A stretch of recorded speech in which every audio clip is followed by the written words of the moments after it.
ಇತ್ತೀಚಿನ ಸಂಚಿಕೆಗಳನ್ನು ಜಾಹೀರಾತಿನ ಕಿರಿಕಿರಿ ಇಲ್ಲದೆ ನೋಡಿ.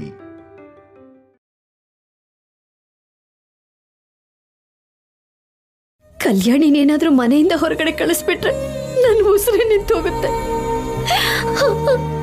ಅವಳಿಲ್ಲ ಅಂದ್ರೆ ನನ್ನಿಂದ ಬದುಕೋಕ್ಕಾಗಲ್ಲಮ್ಮ, ನನ್ನಿಂದ ಬದುಕೋಕ್ಕಾಗಲ್ಲ.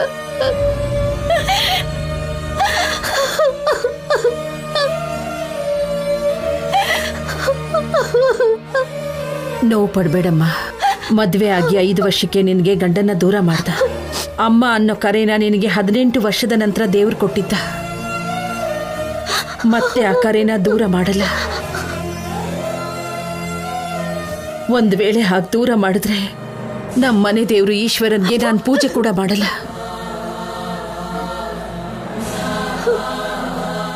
ನನಗೆ ನಂಬಿಕೆ ಇದೆ ಅನುಪಮ್ಮ. ಈಶ್ವರನ ನಂಬಿದವ್ರಿಗೆ ಅನ್ಯಾಯ ಆಗಲ್ಲ. ಕಲ್ಯಾಣಿ ಖಂಡಿತ ಮಗು ಜೊತೆ ವಾಪಸ್ ಬರ್ತಾಳೆ. ನನಗೆ ಧೈರ್ಯ ಹೇಳು ನೀನು. ಒಂದೇ ಸಲ ಹೀಗಾದ್ರೆ ಹೇಗೆ ಹೇಳು? ಅಳ್ಬೇಡ, ಸುಮ್ಮನಿರು.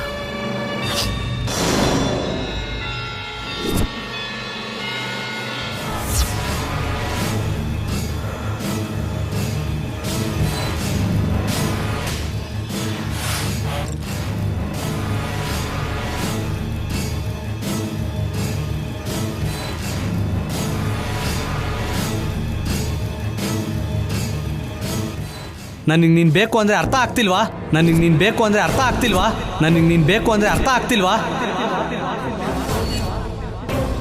5 ವರ್ಷ ಹುಚ್ಚನಾಗಿ ಓಡಾಡಿದ್ದೀನಿ, ಈಗಲೂ ಓಡಾಡ್ತಿದ್ದೀನಿ.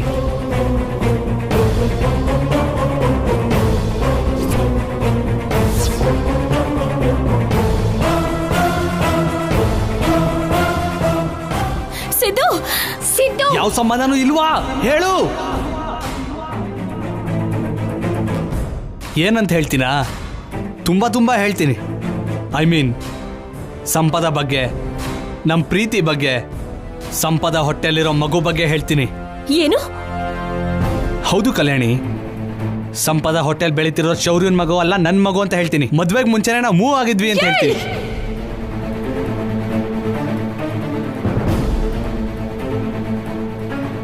ಶೌರ್ಯ ಅವರು ಬದಲಾಗೋದ್ರು ಅಂತ ದಮಯಂತಿ ಅಮ್ಮವ್ರಿಗೆ ಜೀರ್ಣಿಸ್ಕೊಳಕ್ ಆಗ್ತಿಲ್ಲ ಅನ್ಸುತ್ತೆ.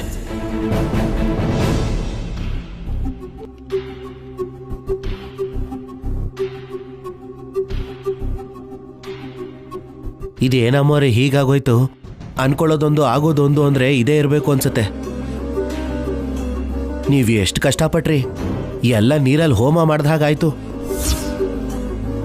ಕಲ್ಯಾಣಿ ಅಮ್ಮವ್ರ ಬಗ್ಗೆ ಏನು ಅನ್ಕೊಂಡಿದ್ದಮ್ಮ? ತುಂಬಾ ಧೈರ್ಯವಂತನೇ. ಅಬ್ಬಬ್ಬಾ, ಏನ್ ಮಾತಾಡಿದ್ರಮ್ಮ? ಕಲ್ಯಾಣಿ ಅಮ್ಮವ್ರು ಮಾತಾಡ್ತಾ ಇದ್ರೆ ಹೊರಗಡೆ ಇರೋ ನನಗೆ ಒಂಥರ ಆಗ್ತಾ ಇದೆ. ಕಲ್ಯಾಣಿ ಅಮ್ಮವ್ರು ಮಾತಾಡಿದ ಪ್ರತಿಯೊಂದು ಮಾತು ಎದೆಗೆ ಚೂರಿ ಚುಸ್ತ ಹಾಗೆ ಅನ್ಕೊಳ್ಳಿ. ಅದಕ್ಕೆ ಏನೋ ನಿಮ್ಮ ಮಾತನ್ನು ಕೇಳಿ ಆವೇಶದಲ್ಲಿ ಅಗ್ನಿ ಪರ್ವತ ಥರ ಇದ್ದಿದ್ದ ಶೌರ್ಯ ಅವರು ಮಂಜಿನ ಗಡ್ಡೆ ಥರ ಕರ್ಗೋದ್ರು. ರಿಪೋರ್ಟಲ್ಲಿ ಏನಿದೆ ಅಂತಾನು ನೋಡದೆ ಹರಿದಾಕ್ಬಿಟ್ರು. ಹೆತ್ತ ತಾಯಿ ಪ್ರೀತಿಗಿಂತ ಬೆಳೆಸಿರೋ ತಾಯಿ ಪ್ರೀತಿ ಅಂದ್ರೆ ಏನೋ ಅನ್ಕೊಂಡಿದ್ದೆ. ಕಲ್ಯಾಣಿ ಅಮ್ಮವ್ರನ್ನ ನೋಡಿದ್ಮೇಲೆ ನಿಜ ಅನ್ಸತ್ತೆ. ಪ್ರೀತಿಯಿಂದ ಶೌರ್ಯ ಅವ್ರನ್ನ ಗೆದ್ಬಿಟ್ರು. ಇನ್ನು ಶೌರ್ಯ ಅವರು ಬದಲಾದ ಹಾಗೇನೆ. ಸಾಯಿಸ್ಬಿಡ್ತೀನಿ ಅವಳ ಬಗ್ಗೆ ಇನ್ನೊಂದು ಒಳ್ಳೆ ಮಾತಾಡಿದ್ರು. ಪ್ರೀತಿ ಗೀತಿ ನಾಟಕ ಮಾಡ್ತಿದ್ದಾಳೆ. ನನ್ನ ಮಗ ಅವಳಿಗೆ ಸೋಲಿಲ್ಲ ಅಂತ, ಮಗು ಪ್ರೀತಿ ಅಂತ ಅವನು ಅಡ್ಡ ಇಟ್ಕೊಂಡು ನನ್ನ ಮಗನ್ಗೆ ಹತ್ರ ಆಗೋಕ್ ನೋಡ್ತಾ ಇದ್ದಾಳೆ. ಎಲ್ಲ ಆ ಅನುಪಮ ಟ್ರೈನಿಂಗ್. ಬಿಡಲ್ಲ, ಯಾರನ್ನೂ ಬಿಡಲ್ಲ. ನನ್ನ ಮಗನ ಕೈಲಿ ರಿಪೋರ್ಟ್ಸ್ ಹರಿದು ಹಾಕ್ಸಿ ನಾನು ಗೆದ್ದೆ ಅಂತ ಪೊಗ್ರಿಂದ ನನ್ನ ಕಡೆ ನೋಡ್ತಾಳೆ.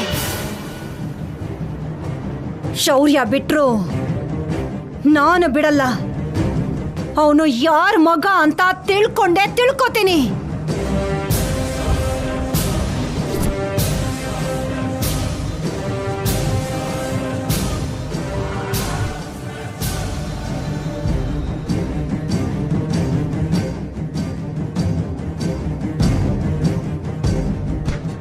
ಏನಾಯ್ತು ಅಮ್ಮವ್ರಿಗೆ?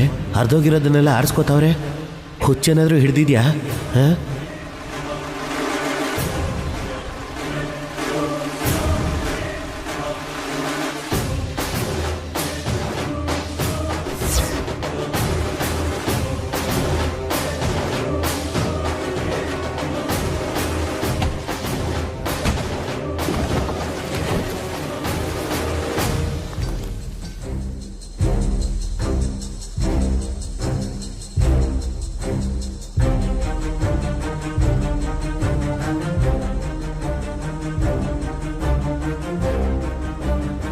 ಭಗವಂತ, ಶೌರ್ಯ, ಕಲ್ಯಾಣಿ, ಮಗು ಮೂವರು ಮನೆಗೆ ಬರೋ ಹಾಗೆ ಮಾಡಪ್ಪ.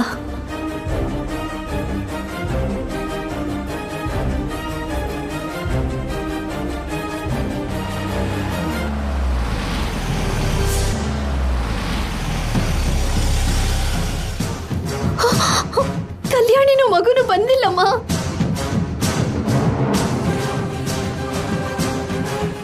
ಶೌರ್ಯ ಮಾತ್ರನೇ ಬಂದಿರೋದು.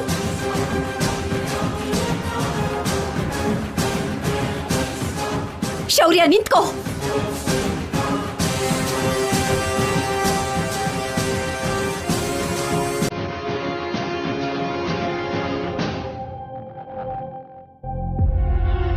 ಕಲ್ಯಾಣಿನು ನಿನ್ನ ಮಗುನು ಎಲ್ಲಿ?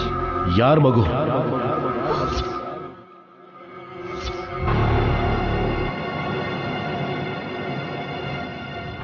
ನಿನ್ನ ಮಗು ಕಣೋ.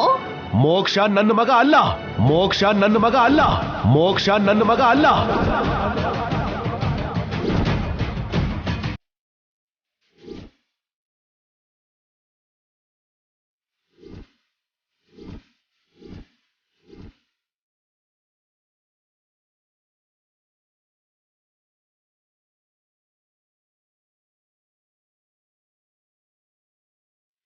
ಇವನೇನು ಇಲ್ಲಿ ಅವನು ನನ್ನ ಮಗ ಅಲ್ಲ ಅಂತಿದ್ದಾನೆ.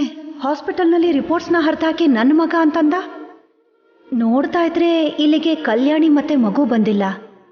ಒಂದು ವೇಳೆ ಹಾಸ್ಪಿಟಲ್ನಲ್ಲಿ CC ಕ್ಯಾಮ್ರಾ ಇರತ್ತೆ ಅಂತ ನಾಟಕ ಮಾಡಿ ದಾರಿಲಿ ಬಿಟ್ಟು ಬಂದಿಲ್ಲ ತಾನೆ? ಏನು ಹೇಳ್ತಿದ್ಯೋ ಶೌರ್ಯ? ಮೋಕ್ಷ ನನ್ನ ಮಗ ಅಲ್ಲ.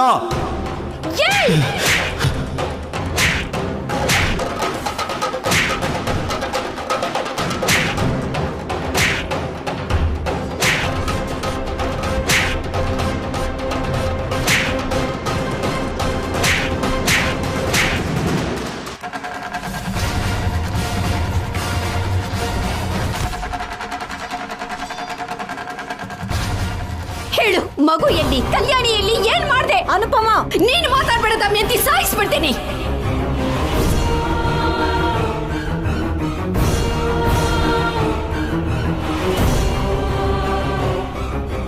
ನಾವಿಬ್ರು ಮಾತಾಡ್ತಾ ಇದ್ದೀವಿ ತಾನೆ, ಮಧ್ಯದಲ್ಲಿ ನಿಂದೇನು? ಏನಾದ್ರೂ ತಲಹರಟೆ ಮಾತಾಡ್ದೆ ಅಂದ್ರೆ ಕೆನ್ನೆಗೆ ಬಾರಿಸ್ತೀನಿ.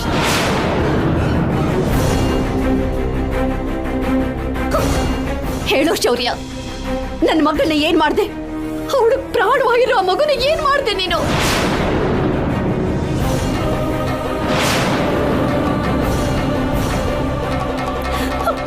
ಮಾತಾಡೋ. ಮೋಕ್ಷ ನಿನ್ ಮಗು ಅಲ್ಲ ಅಂದ ಮಾತ್ರಕ್ಕೆ ಆ ಮಗುನ ಹೇಗೋ ಬಿಟ್ಟು ಬರ್ತೀಯ ನೀನು? ನಿನಗ್ ಸ್ವಲ್ಪನಾದ್ರೂ ಕನಿಕರ ಅನ್ನೋದೇ ಇಲ್ವೇನೋ? ಇಷ್ಟು ದಿನ ಆ ಮಗು ನಿಂದೆ ಅಂತ ಪ್ರೀತಿಯಿಂದ ನೋಡ್ಕೊಂಡಿಯಲ್ಲೋ, ಈಗ ಎಲ್ಲಿ ಹೋಯ್ತು ಆ ಪ್ರೀತಿ?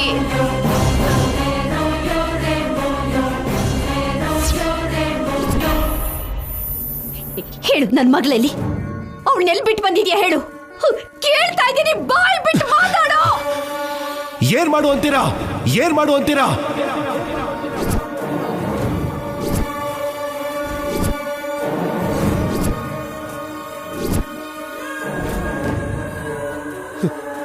ನಿನ್ನ ಮಗು ಅಲ್ಲ, ನನ್ನ ಮಗು ಅಲ್ಲ, ಸಿದ್ದು ಸಂಪದ ಮಗು ತಾನೆ. ಬಿಟ್ಬಿಟ್ಟು ಹೊರಟು ಹೋಗೋಣ ಅಂತ ಹೇಳ್ದೆ. ಇವಳು ಕೇಳಲಿಲ್ಲ. ಮಗು ಜೊತೆನೆ ಮನೆಗೆ ಬರ್ತೀನಿ ಅಂದ್ಲು. ಮಗು ಜೊತೆ ಮನೆಗೆ ಬರೋ ಹಾಗಿದ್ರೆ ನನ್ನ ಮನೆಯಲ್ಲಿ ನಿನಗೆ ಜಾಗ ಇಲ್ಲ ಅಂದೆ. ಕೇಳಿಸ್ಕೊಳ್ಳಿಲ್ಲ. ಅದಕ್ಕೆ ಬಿಟ್ಬಿಟ್ಟು ಬಂದೆ. ಇನ್ನೇನ್ ಮಾಡು ಅಂತೀರಾ?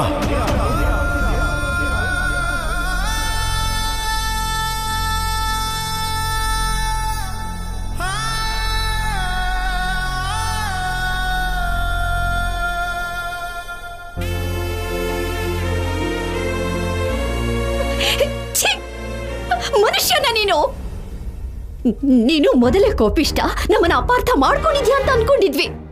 ಮುಂದೊಂದು ದಿನ ನಿನ್ನ ಮನಸ್ಸು ಬದಲಾಗುತ್ತೆ, ಮನುಷ್ಯ ಆಗ್ತೀಯ ಅಂತ ಅನ್ಕೊಂಡಿದ್ವಲ್ಲೋ ನಾವು. ಆದ್ರೆ ನೀನು ಬದಲಾಗೋಂತ ಯಾವ ಸೂಚನೆನೂ ಕಾಣಿಸ್ತಿಲ್ಲ. ಈಗ ಅರ್ಥ ಆಗ್ತಿದೆ ನೀನೇನು ಅಂತ.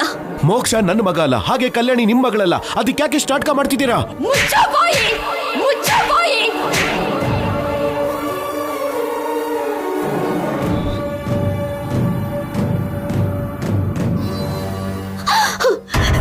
ಕಲ್ಯಾಣಿ ನನ್ನ ರಕ್ತ ಹಂಚಿಕೊಂಡು ಹುಟ್ಟೆ ಇರಬಹುದು ಕಣೋ, ಆದ್ರೆ ಅವಳು ನನ್ನ ಪ್ರಾಣಕ್ಕಿಂತನೇ ಹೆಚ್ಚು.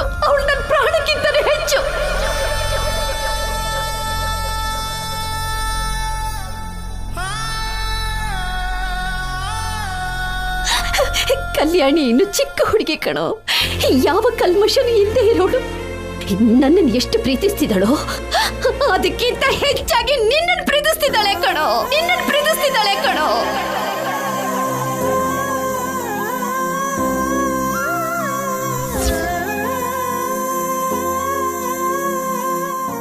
ನೀನು ಎಷ್ಟು ಹೊಡೆದ್ರು ಬೈದ್ರು ಅವಳು ಯಾವತ್ತೂ ಬೇಜಾರು ಮಾಡ್ಕೊಳ್ಳಿಲ್ಲ. ಅದಕ್ಕೆ ಬದಲಾಗಿ ದಿನದಿಂದ ದಿನಕ್ಕೆ ನಿನ್ನ ಮೇಲೆ ಹುಚ್ಚು ಪ್ರೀತಿ ಬೆಳೆಸ್ಕೊಳ್ತಿದ್ದಾಳೆ. ಅಮ್ಮ, ಆಫೀಸರ್ ತುಂಬಾ ಒಳ್ಳೆಯವರು, ಆದ್ರೆ ನನ್ನನ್ನು ಅಪಾರ್ಥ ಮಾಡ್ಕೊಂಡಿದ್ದಾರಷ್ಟೇ. ಅವರು ನನ್ನನ್ನು ಅರ್ಥ ಮಾಡ್ಕೊಂಡಿದ್ದೀನ ನಿಮ್ಮೆಲ್ಲರನ್ನು ಪ್ರೀತಿಸೋದಕ್ಕಿಂತ ಹೆಚ್ಚಾಗಿ ನನ್ನನ್ನು ಪ್ರೀತಿಸ್ತಾರೆ. ಅವ್ರ ಪ್ರೀತಿ ಆಳ ಎಷ್ಟು ದೊಡ್ಡದು ಅನ್ನೋದು ನಿಮಗೆ ಗೊತ್ತಾಗುತ್ತೆ. ಈ ರೀತಿ ಏನೇನೋ ಕನಸು ಕಟ್ಕೊಂಡು ಬದುಕ್ತಾ ಇದ್ದಾಳೆ ಕಣೋ.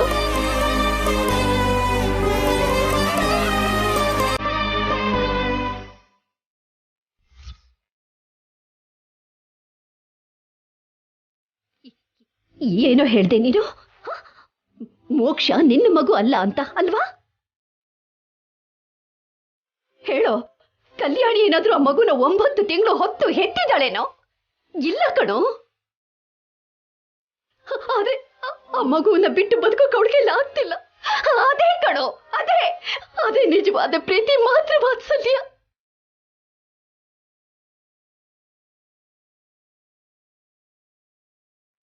ಯಾವ ಬಂಧನನೂ ಇಲ್ಲದೆ ಇಷ್ಟೆಲ್ಲ ಹೇಳ್ತಿದ್ದಾಳೆ ಅಂದ್ರೆ ಖಂಡಿತ ಏನೋ ಇದ್ದೇ ಇರತ್ತೆ ಶೌರ್ಯ. ಏನಿರುತ್ತೆ ದಮಯಂತಿ, ಏನಿರುತ್ತೆ? ಅವಳ ಹೆಸರಲ್ಲಿ ಏನಾದ್ರೂ ಕೋಟಿ ಆಸ್ತಿ ಇದ್ಯಾ? ಸರಿ, ದುಡ್ಡುಗೋಸ್ಕರ ನಾಟಕ ಮಾಡ್ತಿದ್ದಾಳೆ ಅನ್ನೋದೇ ಆದ್ರೆ, ಅವತ್ತು ಸಂಪನ್ನನಿಗೆ ಹೆರಿಗೆ ಮಾಡಿಸಿ ಆ ಮಗುನ ತನ್ನ ಕೈಗೆ ತಗೊಂಡ ಕ್ಷಣದಿಂದ ಆ ಮಗುನ ಎಷ್ಟು ಪ್ರೀತಿಯಿಂದ ನೋಡ್ಕೊಳ್ತಿದ್ದಾಳೆ. ತಾನು ಆ ಮಗುನ ಹೆರ್ದೇ ಇದ್ರು ಕೂಡ ಆ ಮಗು ಮೇಲೆ ಅಷ್ಟೇ ಪ್ರೀತಿ ತೋರಿಸ್ತಿದ್ದಾಳೆ. ಆ ಮಗು ಶೌರ್ಯ ಎಂದಲ್ಲ, ಸಿದ್ದುದು ಅಂತ ಗೊತ್ತಾದ್ಮೇಲೂ ಕೂಡ ಆ ಮಗುನ ಬಿಟ್ಟು ಬರೋಕಾಗದೆ ಅಲ್ಲೇ ಇದ್ದಾಳೆ.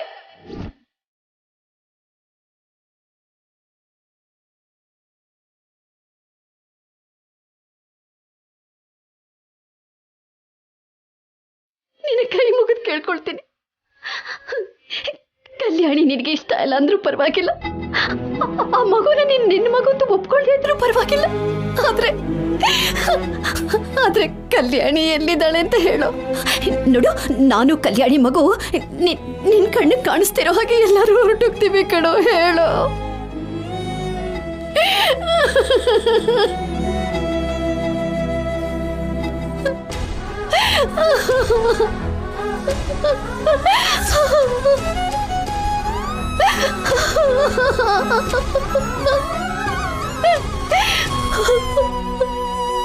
ಅಮ್ಮ,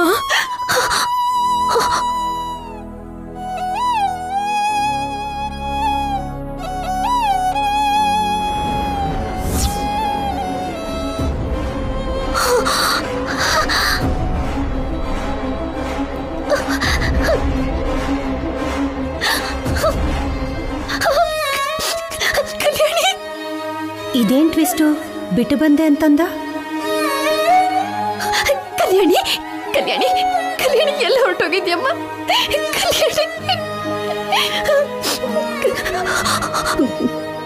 ಕಲ್ಯಾಣಿ, ಶೌರ್ಯ ನೀನು ಎಲ್ಲಿ ಬಿಟ್ಟು ಬಂದ? ನೀನ್ ಫೋನ್ ಮಾಡಿದ್ರೆ ನಾವು ಬರ್ತಿದ್ವಲ್ಲಮ್ಮ.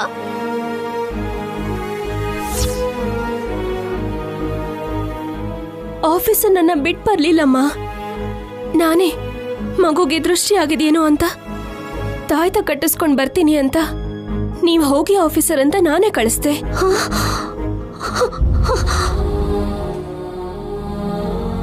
ದೇವ್ರಿಗೆ ಪೂಜೆ ಮಾಡ್ತಿರ್ಬೇಕಾದ್ರೆ ಆರತಿ ಆರೋಯ್ತು.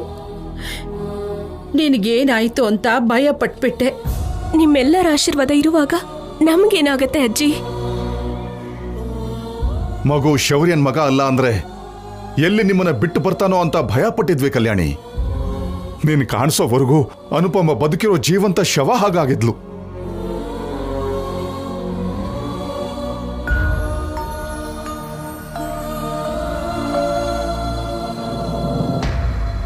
ನೋಡಿದ್ರ ಆಫೀಸರ್, ನಾನು ಒಂದು ಕ್ಷಣ ಕಾಣಿಸಿಲ್ಲ ಅಂದ್ರೆ ಎಷ್ಟು ಭಯ ಪಡ್ತಿದಾರೋ ನೀವೇ ನೋಡಿದ್ರಾ? ನನಗೂ ಅನುಪಮಮ್ಮಂಗೂ ಯಾವ ಕರುಳಿನ ಬಂಧನೂ ಇಲ್ಲ. ಆದ್ರೆ ಅದಕ್ಕಿಂತ ದೊಡ್ಡದು ನಮ್ ಸಂಬಂಧ.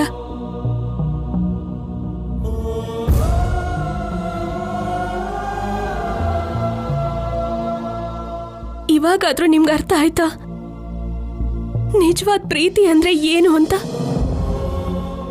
ಹೆತ್ತ ಪ್ರೀತಿಗಿಂತ ಬೆಳ್ಸಿದ ಪ್ರೀತಿ ದೊಡ್ಡದು ಅಂತ ಯಾಕೆ ಹೀಗಂತಾರೆ ಅಂತ ಇವಾಗಾದ್ರೂ ಅರ್ಥ ಆಯ್ತಾ ಆಫೀಸರ್?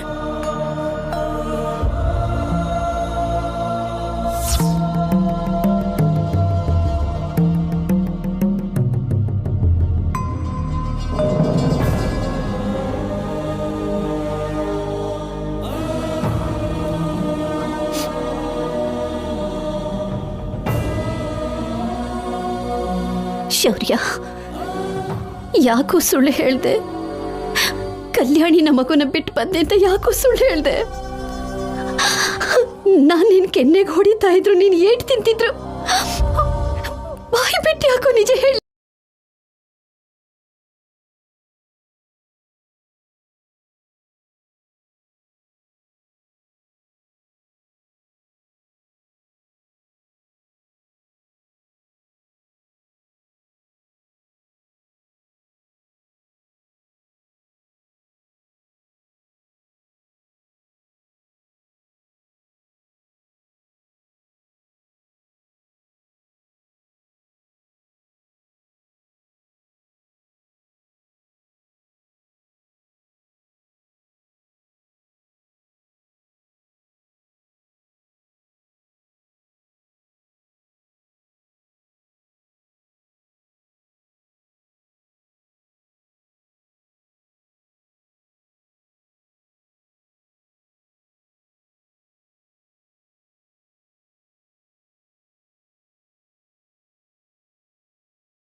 ನೀನು ಯಾರ ಮಗ ಅಂತ ಗೊತ್ತಾಗಿಲ್ಲ.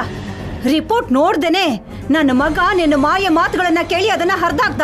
ಅಷ್ಟಕ್ಕೆ ಇವನು ಶೌರ್ಯನ್ ಮಗ ಅಂತ ಫಿಕ್ಸ್ ಆಗ್ಬೇಡಿ. ಅಮ್ಮ, ರಿಪೋರ್ಟ್ ಅಲ್ಲಿ ಏನಿದ್ರು ಸರಿ, ಇವನು ನನ್ನ ಮಗಾನೆ, ಇವನು ನನ್ನ ಮಗಾನೆ, ಇವನು ನನ್ನ ಮಗಾನೇ.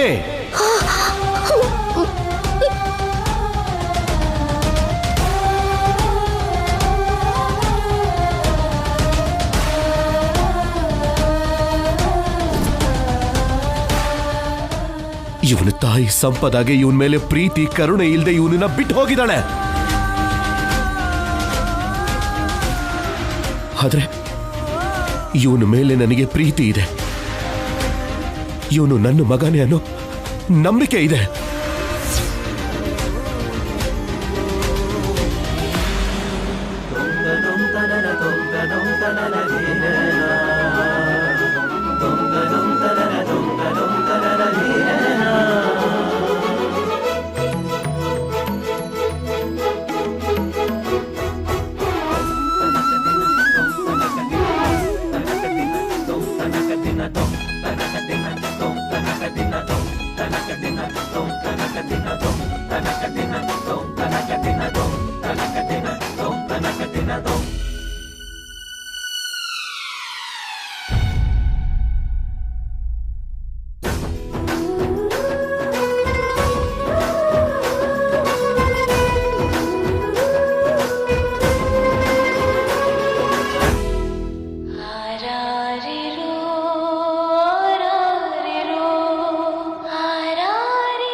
ದಿನನ ನನ್ನ ಜೀವನದಲ್ಲೇ ನಾನು ಮರೆಯಲ್ಲ. ಇಲ್ಲಿವರೆಗೂ ನಿಮ್ಮ ಅಜ್ಜಿ ಹೇಳಿದ ಮಾತು ಕೇಳಿ ನಿಮ್ಮಪ್ಪ ನಿನ್ನ ಕರ್ಕೊಂಡು DNA ರಿಪೋರ್ಟ್ಗಾಗಿ ಹೋಗ್ತಿದ್ರೆ ನೀನ್ ನನ್ನಿಂದ ದೂರ ಆಗೋಗ್ತೀಯೇನೋ ಅಂತ ಎಷ್ಟು ಭಯ ಆಗೋಗಿತ್ತು ಗೊತ್ತಾ? ಹಾಸ್ಪಿಟಲಲ್ಲಿ ನಿಮ್ಮಪ್ಪ DNA ರಿಪೋರ್ಟ್ನ ಓಪನ್ ಮಾಡುವಾಗ ನೀನು ನಿಮ್ಮಪ್ಪನ ಮಗನೇ ಅಂತ ನನಗನ್ಸಿದ್ರು. ನಿಮ್ಮಪ್ಪಂಗದು ಯಾಕೆ ಅರ್ಥ ಆಗ್ಲಿಲ್ವೋ ಅಂತ ಕೋಪ ಬಂತು. ಒಂದ್ ವೇಳೆ ನಿಮ್ಮಪ್ಪ ಆ ರಿಪೋರ್ಟ್ ನೋಡಿದ್ರೆ ಮತ್ತೆ ಜೀವನದಲ್ಲಿ ನಿಮ್ಮಪ್ಪನ ಮುಖನ ನೋಡ್ಬಾರ್ದು ಅನ್ಕೊಂಡಿದ್ದೆ.